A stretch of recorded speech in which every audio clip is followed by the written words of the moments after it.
just talk about playing the instruments, 'cause that's why I alluded to you as being, in my opinion, I'm not saying for the entire world to feel this way, but it's my opinion, you're the first generation's greatest musician because you actually play the music, the instruments, right? Can you just detail that musical journey? Because I think that's probably the key that's missing is, yeah, they may know how to program this stuff, but do they actually know how to play the instruments? Do they know this is what you gotta do, and what advice if they're in a stage? Because obviously they may not have that same musical journey where somebody actually taught them the music. How can they now, in its current form, go back and start to learn now? From engineering to playing keyboards, even up to the drum programming, what the case, we got all came from him. So a lot of time I would go to the studio and I would just sit down and just watch him work.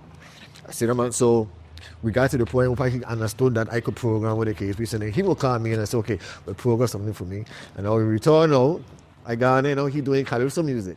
So he's writing Dolby songs, he's arranging with the case. So I was sitting down watching that as well. You understand? Then also he will get an artist from St. Kitts, send him a cassette.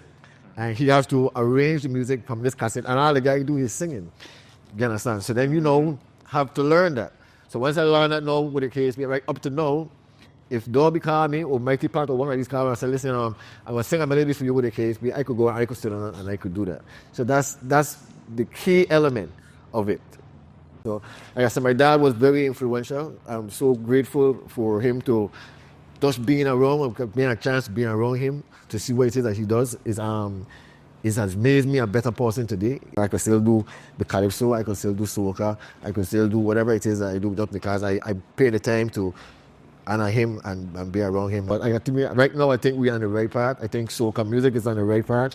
I've always keep saying to myself that, Soca, after Afrobeat, I think that was closer and closer to what it is that we do. Just some refining, and I think we should be good.